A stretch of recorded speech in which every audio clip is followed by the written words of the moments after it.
A is for 18, because that's how we say in the Black Country, 18.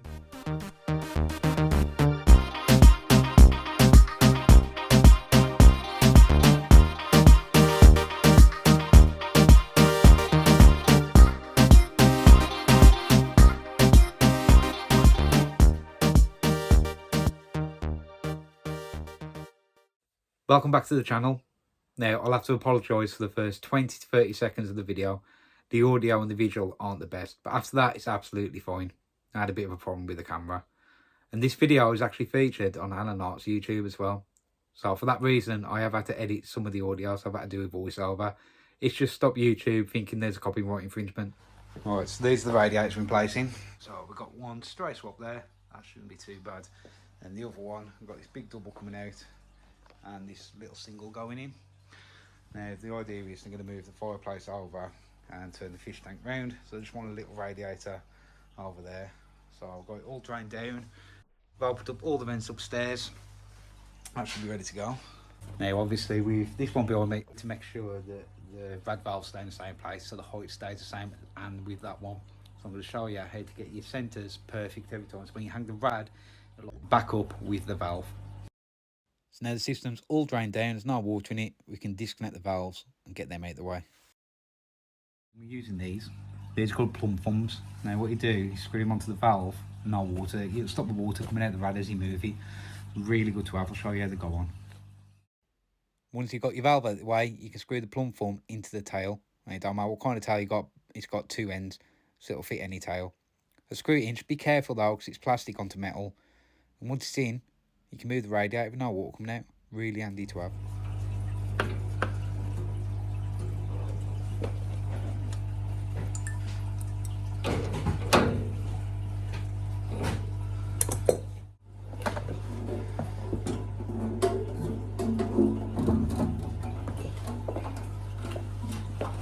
Right, now we've got the radiator off, unpack the new radiator. What we're going to do is put it where we want it on the wall. So we're going to line it up with the valve over here, roughly where it's going to go. We want it about there. What we're going to do, where the bracket positions are, just going to mark the wall, and that's where we're going to want our brackets.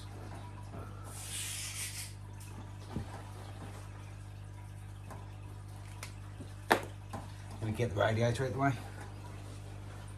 So we've got the two lines now where our brackets are going to go, but we need to find out the height where these are going to be. So I'll show you how to do that on the radiator. Good trick this is. What you want to do is put the bracket on the back of the radiator, get your spirit level and put it in the centre of where your valve's going to go. Just here, all the way across. Make sure it's level, then you want to take the measurement from the bottom of your spirit level to the bottom of the bracket. So if we just line that up,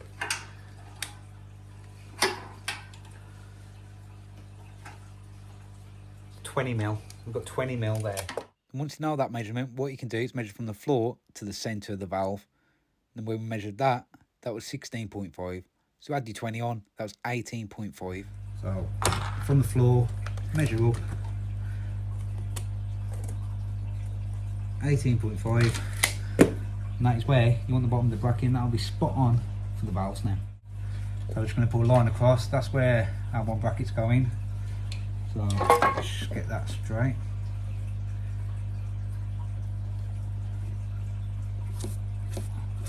That's where one bracket's going, and this is where the other one's going. Line underneath them.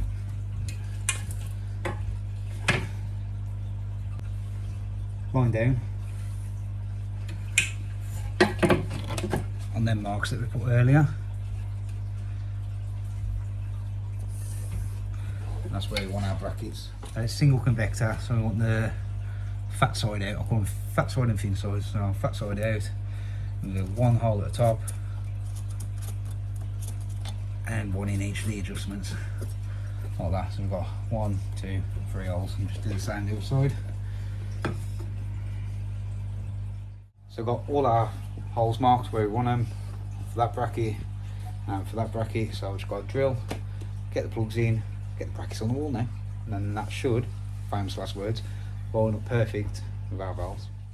So we're just going to drill 3 holes for each bracket, get some plugs in there, and get it screwed to the wall. Now you don't see me do it, but what you can do is put your spirit level across the brackets.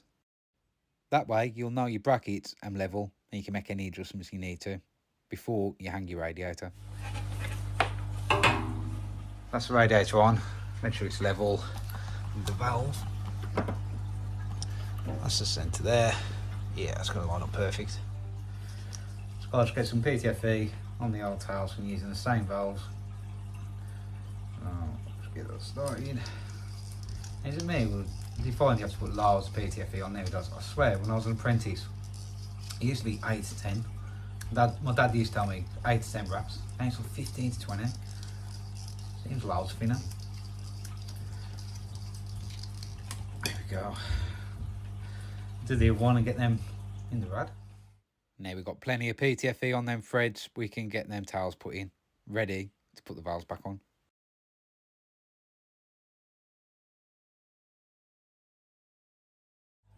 That's our side all done. So for this side, what we're going to do is we've got to put a couple of in because obviously it's a lot shorter. So I'm going to cut the pipe off anywhere there, put it into the valve, then cut and mark the pipe, couple it up, and that's that one done. We've got the other one to do then.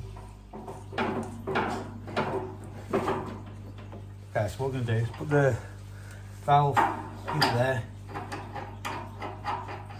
just tidy them on a little bit. Get that where we want it. I'm just going to mark the pipe, put a couple of in. Cut a bit there. Cut the excess off, and we've got to clean the pipe up as well. Get that paint off. I'll show you how we'll do that. Now we need to get the paint off the pipe, and this is how we do it. We put a bit of flux on it. Now you don't have to use flux, we just find it helps. Once you've got a bit of flux on, just heat it up, get it nice and hot, and get some wire wool. Give it a really good scrub.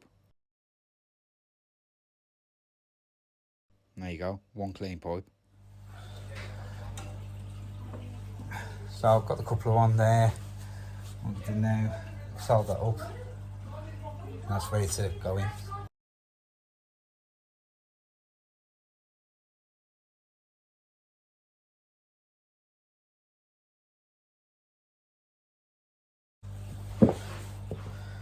That's all soldered. Bit of paste on the old button olive on the inside of the valve. Get that connected.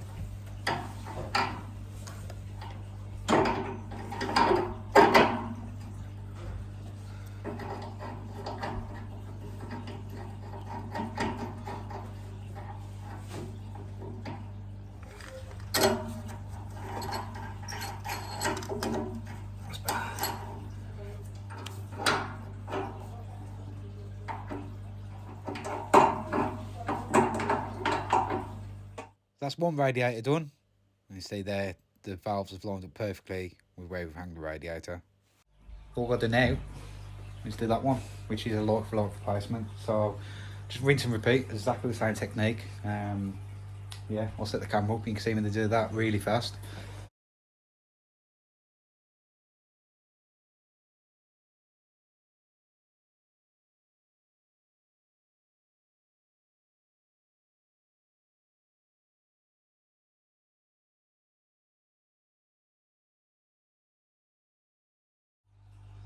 There you go, that's all in there. Just using the same method that I used on that radiator. Fitted this radiator, it took me 25 minutes. That's fully drained down. So yeah, using that technique, you'll get your centres spot on every time. You've got to line it up with the valve. And there's no playing the pipe work. That's a really good technique to use. So all we've got to do now, close the drain off, go close the vents, fill it all back up, make sure you've got no leaks. Before we fill up that, what we're going to do is just take out the blanket nut the other side and get some in between there. It's easiest to do it from a tail valve. So we'll just do that before we fill up. Okay, so here's the boiler. An ideal instinct we did turn it off when we come. And the fill loop, right. Then back there. Okay, let's fill it up.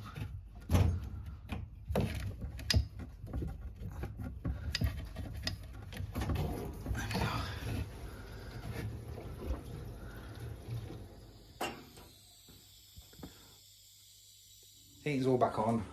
get it up to temperature. I'm just going to go around the radiators now. There's a couple not working, so what we can do is actually shut a few down just to force the water back round. Because it's unlockable, it all goes up and down, so I've got a bit of an airlock. What we did, went upstairs and just shut off all the TRVs. What that'll do, it'll force the water and the pressure to the ones downstairs.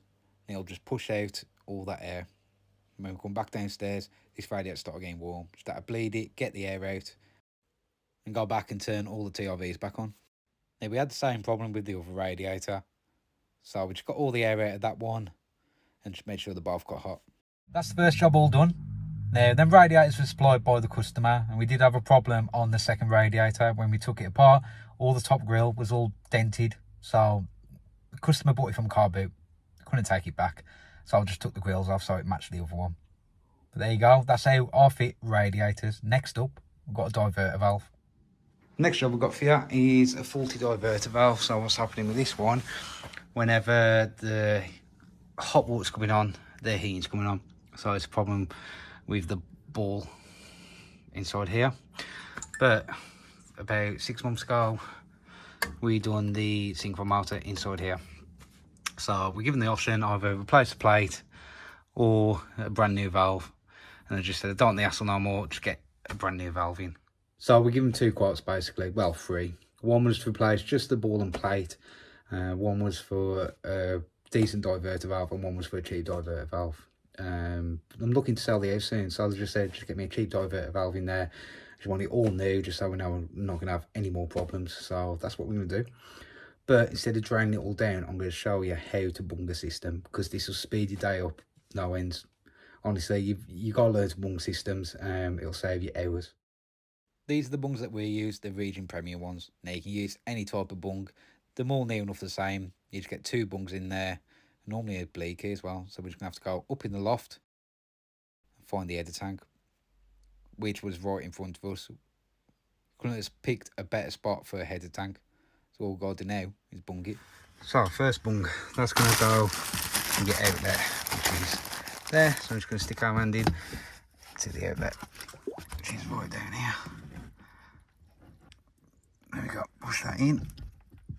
Make sure that's solid. There we go. Then the other bung is going to go on the open vent, just like that. I'm going to need 2 hands. There we go. One bung's in the bottom there. Make sure that's fully in. Yeah, that's nice and tight. And the other bung is over the open vent. And that is the tank all bunged. Okay, so we're all set up. We've got plumb tubs, we've got towels, everything we need. So we'll start with the divert. First thing we'll do is take the head off. So a little screw there, pull off. There you go. So that's a new synchron put in about, I thought it was 6 months, but it's been well over a year. Time flies. But on here, it's 2 screws. It's a Honeywell one, but it's 2 screws, one there, and one over this side. And that head now, come off. Okay. This is your plate. This is what you can replace instead of doing the whole thing. You can get hold of these plates. So this comes in handy, compression spanner. So this end will fit 22mm nuts. That end will fit 15mm nuts. So I'm just going to undo one of the nuts. Got a plumb tub down here. Just undone that nut. And when you've bunged it, you will get a bit of water, mate. You just need to let that water out and let it drip into there. So that's near enough slowed down now. I'm going to do now crack out the other nuts. Get this old one out. Before that, let me show you how to take this out. So if you ever have to do the plate on one of these, all you got to do is undo these 4 bolts. So you can get the Honeywell adapter plates for these if you need to. So I'm just going to do that. Before I do that, let me just bung a towel down there, just in case. So I'll just loosen them off. I'm just going to prise off the plate a little bit. There we go, a bit of water in there. If I take this off now.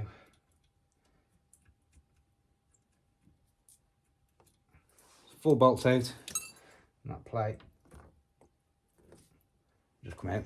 And that's the part that's gone, the plate, and you can see why.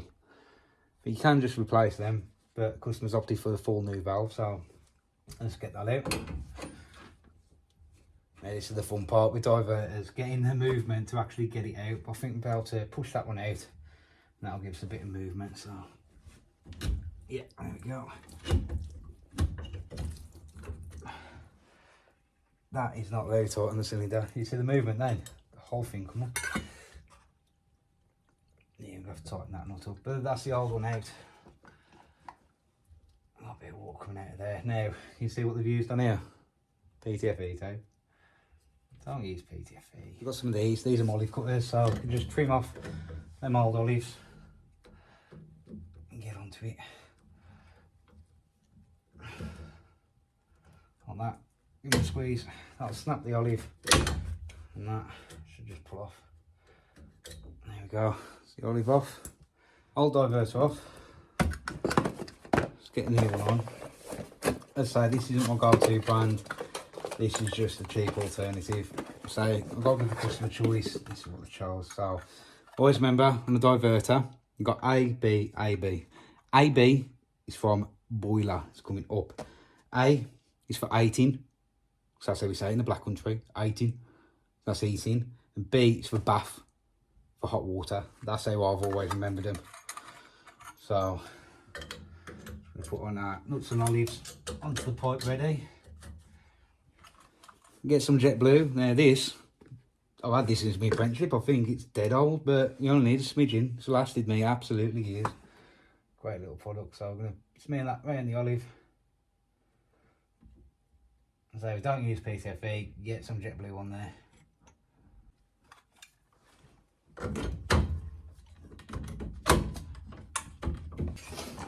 Okay, right, I've tightened up that side. Got the last two to do.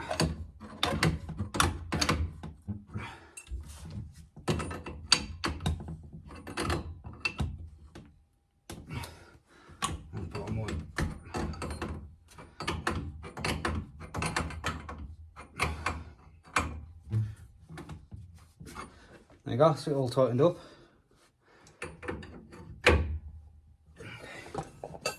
Right, let's have a bit of tidy up and I'll show you how it's wiring. So this is a really rare site when you're a heating engineer to actually have one of these. A wiring centre. So basically to wire this up, it's one wire out, one wire in, dead easy. Normally you got a junction box and it's like snakes wedding in there. There's wires going absolutely everywhere. So what I'd advise you come across that is take a picture before you even start, so then if you get stuck or a wire comes out, you've got something to reference it on. But yeah, I'm well happy with that. That's made my life so much easier. Now we've wired it all up, what we've got to do now is go back in the loft and take the bungs out. So when you take your bungs out, the first one you want to take out is the one to the feed.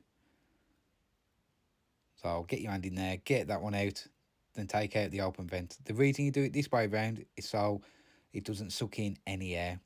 If you take the bung off the open vent first, you'll hear it suck in a load of air. So cold feed, then the open vent. Check right there, some blue roll. Make sure you've got no leaks. We can bleed it from here. Just get the air out. There shouldn't be much air in it, to be honest with you.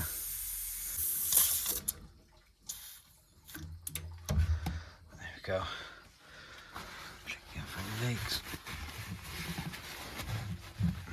Now we did collect all the water. That's all the water we lost. So it's well worth bunging systems, it really is. That's new diverter all done. Bunging that system's got ourselves a good hour or so. And so we haven't got to go around and bleed the system or nothing now. It is a really good way to speed up your day. Yeah, that's it, job done. So that's it for this week. I hope you enjoyed the content. Now we am pushing close to 1,000 subscribers. And I did say at 1,000 I'll do a giveaway, which I am going to do. If you've got any ideas what that should be, let me know in the comments. And as always, give it a like. Give it a share, I'd really appreciate it. And if you haven't yet, drop us a sub, it's free. All you gotta do is click the button. But for everyone that gives me any support, anything like that, thank you. Really appreciate it. I'll see you on the next one.